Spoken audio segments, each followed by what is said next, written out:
officers endured not only physical harm, but also found themselves entangled in legal and administrative challenges. 214, Mr. President, ng mga officers ng PNP faced 352 criminal cases during this period. And according to him, that while the promise of support was made, many officers continued to face consequences largely on their own. Dinagdag pa po niya, Mr. President and Mr. Chairman, that 195 officers were dismissed over the period of 6 years. There are also 398 cops facing dismissal for various reasons. More than 20 police officers are currently in detention right now, Mr. President. The PNP chief said that numbers remind us that the impact of the anti-drug campaign was deeply felt by our police force as well. He noted that even as former President Duterte publicly committed to supporting those enforcing the campaign, he said there is no official record that these commitments were fully realized. I was not asked even for a minute So, to Mr. tumulong and for what a particular purpose. Then I will now make this promise. I will start a fund sa protection ng mga pulis. I'm putting up 1 million.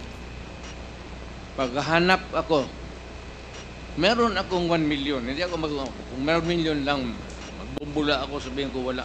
Mr. Chairman. I'll start. Yeah. But I'll raise a fund para tulungan yung mga pulis. Mr. President. And I will personally appear in court. Ako mismo ang mag-defense counsel nila. Mr. Chairman, Mr. President, 2 days ago you have mentioned that wala po kayong pamasahe papunta po dito. And I'm pretty shocked that you have 1 million in your account to help our policemen. And we salute you, Mr. President, for that. And for being honest, that you will be... That 1 million is for my... Wait po, Mr. President. Mr. President, I still have the floor, Mr. President. Excuse me. For my medicine and subsistence. Hearing resumed. Again, let me remind everybody to please calm down. Let the person talking finish his sentence first before you interject. Okay? Yun lamang po ang aking paalala sa lahat. Mr. President, Mr. Chairman, yung pong 1 million na ipagkakalob po ninyo will go a long way. And we are very thankful because marami pong mga officers po natin, mga kapulisan po natin na natanggal na po. As a matter of fact, to be exact with that, Mr. Chairman, 195 officers na po itong na-dismiss. Nasira po ang kanilang buhay, nawalan po sila ng trabaho, they were humiliated, their dignity was lost. And Mr. Chairman, Mr. President, that 1 million will go a long way. I will hand to you the 1 million. Point of order, Mr. Chairman. Before this. Point of order, Mr. Chairman. What is the rule that was violated? What is the point of order of Congressman Paduano? The former president is speaking without the recognition of the chairman. And please, Mr. President, former president, you know the rules. It was read by Chairman Acop. And being a former congressman, you know the internal rules. Let the members of this committee finish the question before answering. That's my first point of order, Mr. Chairman. And I hope the former president understand Nakalimutan the rules. ko na yun. Yung rules na yun. Oh, now, I now want you. Hindi Pinapaalala ko po. I'm not. Now again, Mr. Chairman. Hearing suspended. The former president is Hearing speaking. suspended. Hearing is resumed. Before I allow everybody to speak, please be reminded, mga kasama, mga resource persons, to always address the chairperson when you want to speak and wait for the chair to recognize you. Para ho maganda yung communication, yung palitan po ng ating komunikasyon. Mahirap po kasi na nag-uunahan tayo magsalita, dadating po sa punto, nagtataasan na po tayo ng boses, ayaw naman po nating mangyari yan because napaka-maselan at napaka-importante nitong ating pinag-uusapan. I do request from our resource person to please address the chair first before we speak, and the same as well to the members. No, please address the chair. Let me be the traffic enforcer here para malinaw at maayos ang ating hearing sa ngayong umaga. So I hope that I made myself clear, and I'd like to ask Congressman Paduano to please proceed. Hindi, Mr. Chairman, just a short manifestation lang po. Kasi po, before we start the interpellation, malinaw po na it was discussed to all resource persons and even to the members, the rules in this committee. And the former president is keep on violating that rules. Sabi ko na nga, he was then a former congressman and he knows the rules. Please respect this committee, Mr. President. And please, once again, that was my first point order, and I hope it will not happen again. Please wait for the recognition of the chairman before you speak. Thank you, Mr. Chairman. Thank you, Congressman Paduano. Your manifestation is Mr. noted. Chairman. Now we will now proceed with Congressman Dan Yes. Fernandez. Mr. Chairman. Wait for the chair to recognize you first, please. I'm sorry, Mr. Chairman. Ulitin Sige po, Okay. please wait for the chair to recognize you before you speak. Now you are recognized, Congressman Dan Thank you, Fernandez. Mr. Chairman. Mr. Chairman, ang nabanggit po dito ay 195 officers were dismissed over the 6-year period. Ang tanong ko po, Mr. President, bakit ngayon nyo lang po ipagkakaloob yung 1 million samantalang na-dismiss na po ito pong 195 officers? I do not have the records. Sir, Wala po kayo. hindi ako Polcom. So, hindi ko alam yan.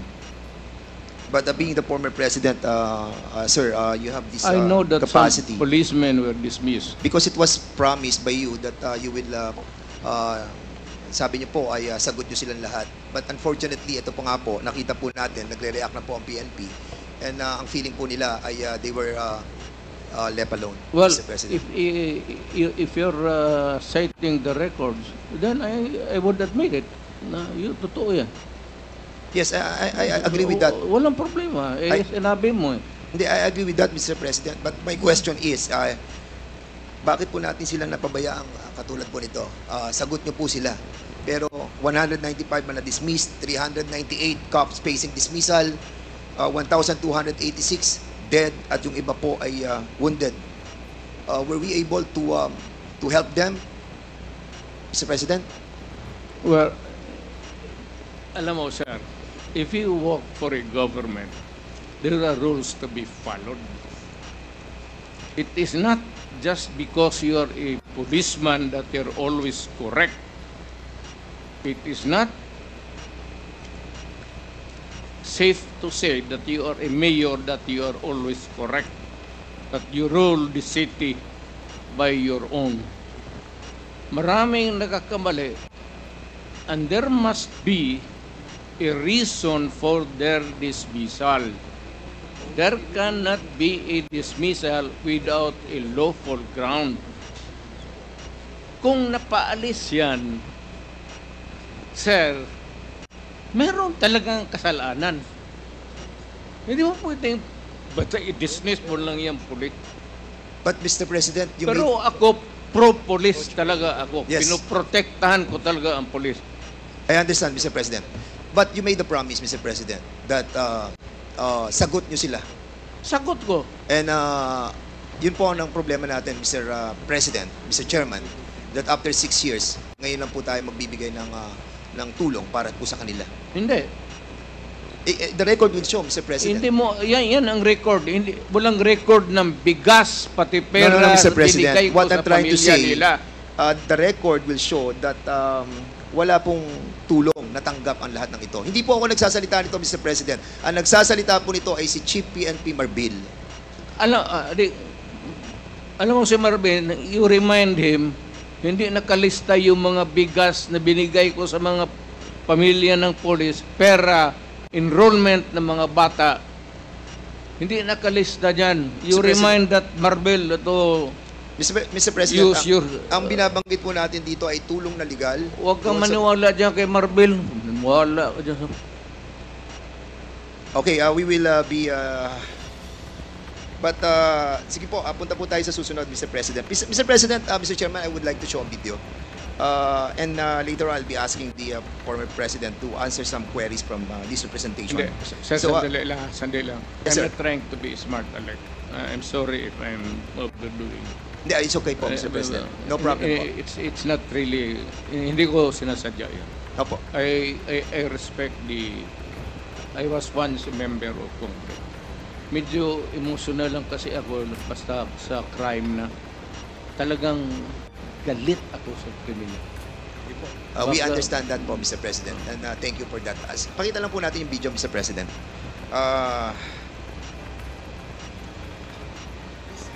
Video, please.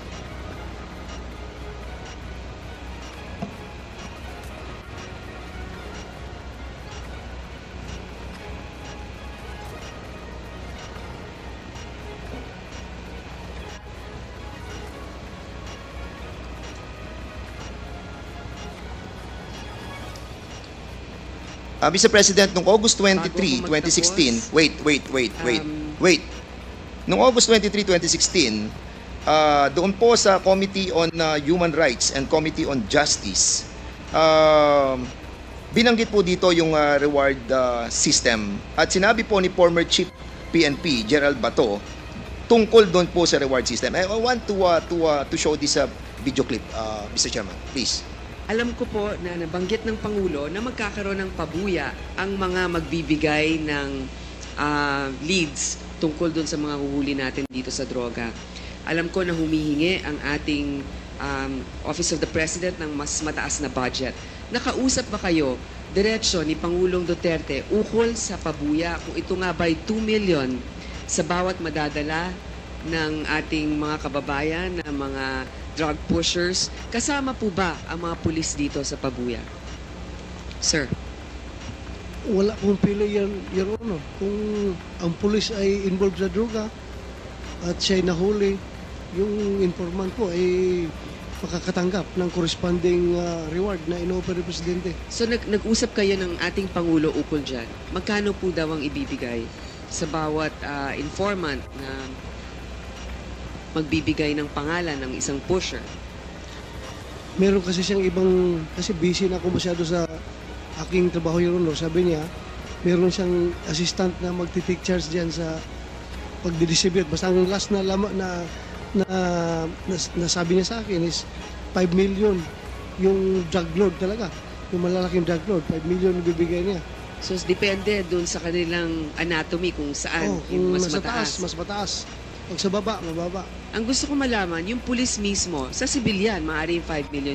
Sa pulis din ba, makakatanggap sila pag sila ang nakapagtukoy? O dahil kasama yan sa kanilang sinumpang tungkulin, iba naman po ang maaaring ibigay sa kanila? Nabanggit po ba yan ng Pangulo? Nabanggit ng Pangulo yun, Your Honor.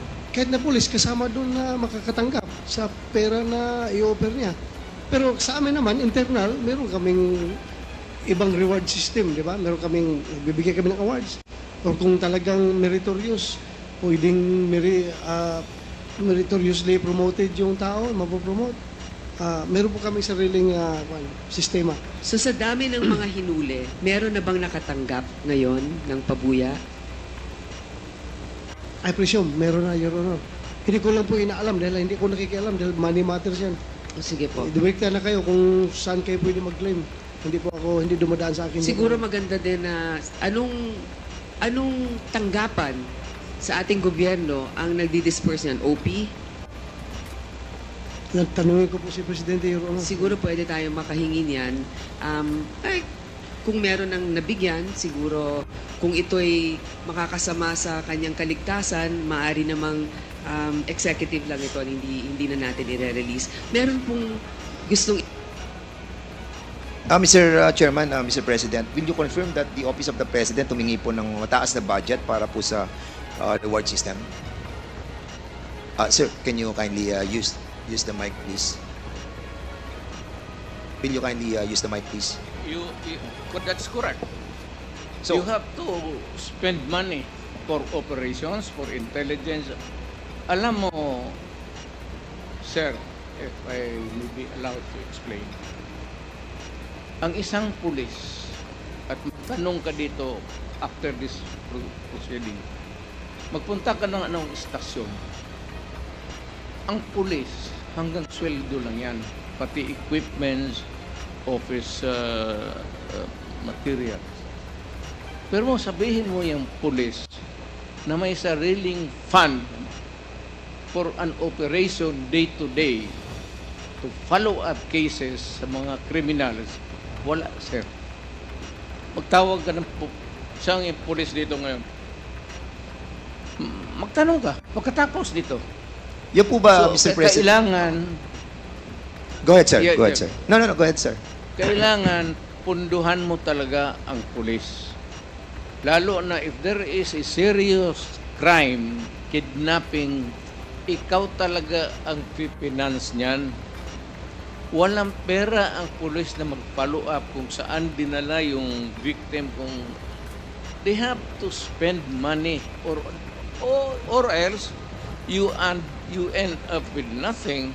And sometimes pag yung time limit na binibigay ng kidnapper hindi na masunod, pinapatay nila. That's why it's a race against time. Kaya ako, pagka ganito, bas kung na presidente ako, pag yung mga may kidnapping, ako talaga ang nagbibigay ng pera. At ang order ko sa kanila, sir, nandito na lang rin tayo, pag nahuli ninyo, patayin ninyo lahat. Huwag ninyong dalhin sa Sir, pupunta ng presuhan niya, papakainin ko pa yung mga... Mr. President, thank you so much for refraining yourself from speaking bad yeah, words. sir. We appreciate that. No? Nakikita po namin na talagang pinipigilan niyo ang sarili niyo. Takot ako sa inyo, sir. Hindi po, sir. Natutuwa po kami dahil nga nagiging maayos po yung ating Totoo. usapan po, sir. Sir, kasi po may... Sweating hands, oh. Takot talaga ako sa inyo. Kami rin po, malamig din po kamay namin dahil Mr. President, medyo nabanggit din po dito ni General Bato during that time that siya po ay tinatanong ni Senator Grace po na sinasabi na sino magdi-disperse dun sa Office of the President. At may sinasabi po si General Bato, sino po ba yung sinasabi na assistant na magdi-disperse po ng pera para sa reward system? Yes. Sino po, Mr. President? Hindi ko na sinong kahiro doon. Kasi may sinasabi po si General Bato na tao na magdi-disperse ng pera from the Office of the President. Sino po yan, Mr. President? Hindi ko na alam talaga. Pagka ganung police operations, actually, it's an official, it's not a hidden item there. Kunin mo doon sa kahira sa baba na kay police operation Mr. President, lahat naman yan police operation. It cannot be funded by it cannot be a police operation cannot be funded by private money. That is not allowed by law. pero during the time that you were, during one of your interview, Mr. President, I still remember that you have mentioned that yung pong pera na galing po sa donation ng inyong pong campaign funds will be utilized for the reward system. You mentioned that and I saw the video. And that's a private money, Mr. President. Yes, or galing sa akin. Hindi na private money kasi natanggap ko yan. Nakahawak ko na the money I was holding was already when I was in the official na ako. But in accordance with the rule of COMELEC, yung excess money po na ginagamit po natin sa kampanya must be returned back to the COMELEC, Mr. Chair, to the donors, Mr. Maniwala President. ka Hindi, yun po sinasabi ng COMELEC, Mr. President. And yun po yung batas na atin po dapat sundin. Tanungin kita, sinong kandidato nagsauli? Mr. President, you cannot ask question. We will be the one asking question. That's why I said, Kasi po kami po, pag nakakatanggap because po, it Mr. President, I is still have the floor. incongruous. Mr. President, kasi po ako pag nakakatanggap, kakaunti lang po yung nabibigay sa ating donation. So kulang na kulang pa po. And we believe that you have mentioned that excess money was utilized for the reward system. Is this true, Mr. Public President? interest. To protect public interest. Kaya nga po, Mr. President, Yes. na-utilize po yun. Yung sa, Yes, correct. Thank you, Mr. President. Sir, Mr. mali President, ang kasi there is a report, no, na nagsalita po kayo noong July 1, 2016, that was covered by The Guardian. At sinabi niyo po dito, if you know of any addicts, go ahead and kill them yourself, as getting their parents to do it would be too painful. I am talking of the drug manufacturers and drug dealers. That is a... So mali po I to. don't know who wrote it. I am not bound by it. Huwag mong ano yan, sir. Hindi ko trabaho yan. Get it from my mouth. Because I was the man. Ano po to, Mr. President? Live, ano po to, interview po? Ano po to, Talagang video? sinabi ko, pero hindi tama yan. Nasa video po, Mr. President. Sinabi hindi addict, sabi ko drug dealers and drug pusher. Bakit mo patayin yung addict? Dali mo sa ospital.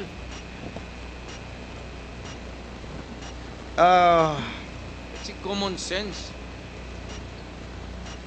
Ang polisiya po ng ating pong gobyerno, ng gobyerno nyo, yung pong neutralization, illegal drug personalities nationwide, kailangan po siyang ma-neutralize.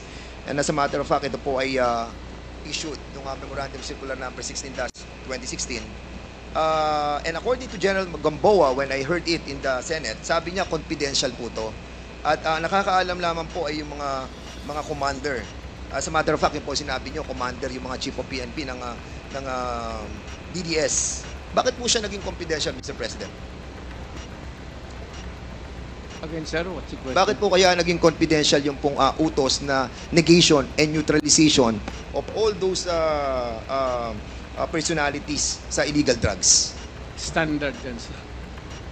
That is standard. Hindi naman minano ng pulisya ng there is a directive. It is confidential. And if there is a list, it cannot be made public. Not even shown to anybody, pati sa yung mga... Kasi Mr. President, kung connectivity negation news. and neutralization, alam naman po natin, according nga kay Chairman Abante during our discussion, na ang meaning po ng negation ay patayin, neutralize, patayin. So, is there really an intent to hide this and make it confidential in order the lower ranks ng ating No, kapulisan na hindi po malaman Wala yung akong- inyong kautusan? I will admit na ang order ko yung mga drug manufacturers, pati yung mga big time drug distribution, patayin. Hindi ko, I will not deny it. At kung ako mabalik ako pagka-mayor, dublahin ko yun. And I want to make it clear, Mr. President, Mr. Chairman, that nung panahon po ng ating pong Pangulong, dating Pangulong Rodrigo Roa Duterte, meron po tayong 210,000 na mga kapulisan. And during that time, kung titignan mo yung mathematical computation, if ever na nagkaroon po tayo ng 20,000 na killed during that time, ay kung magkakaroon po tayo ng ratio na 1:1, ay sasabihin po natin that majority of the members of the PNP ay hindi naman po na-involved dito po sa war on drugs. Would you agree with me with that, Mr. President? Yes, sir. Mayroon kasi yung mga drug enforcement units na sila. Sila lang po yung na-involved. Not all policemen, any police department of a city or a province are dedicated to the drug operations. Meron talaga yung unit, sir, hindi lahat. There's the anti-smuggling, anti-narcotics, ganun, may especially. Thank you, Mr. President. Mr. Chairman, meron kayong nabanggit sa Guardian. Sa Guardian, noong pong July 1, 2016. At sinabi po ninyo dito, Mr. President, Mr. Chairman, during the campaign, you said 100,000 people would die in his crackdown. With so many dead bodies dumped in Manila Bay, that fish there would grow fat from feeding on them.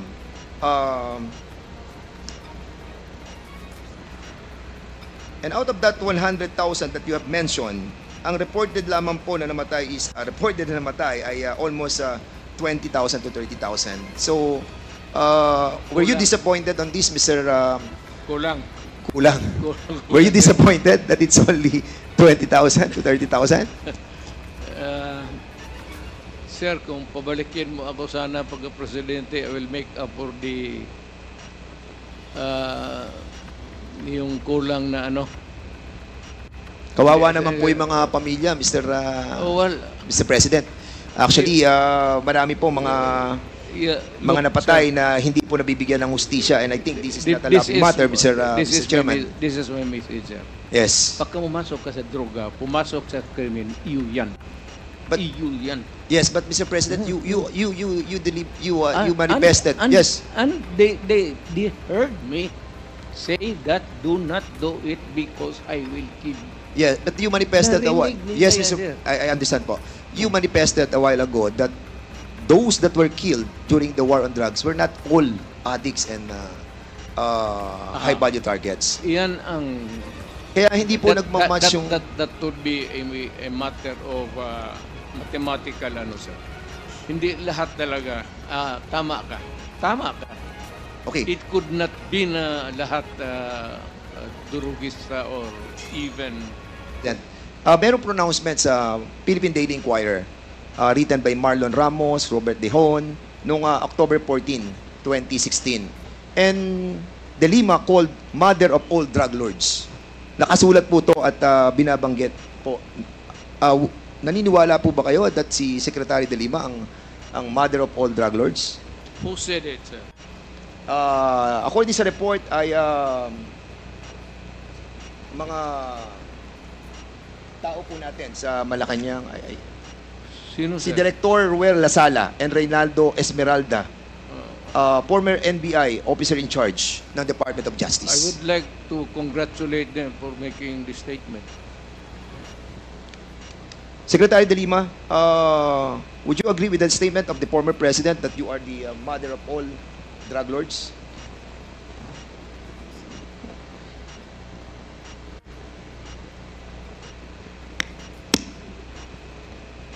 Absolutely false. That is a fictitious, bogus allegation against me. And then they filed cases against me. Kinasuhan po ako nila ng mga kaso tungkol sa droga. Initially, consummated illegal drug trading. Inamend nila into conspiracy to commit illegal trading. 30 kaso yung sinampa sa akin. Absuelto na po ako dun sa 3 dahil wala po akong kinalaman sa illegal drugs. Kasama lang ho yan sa naging propaganda nila.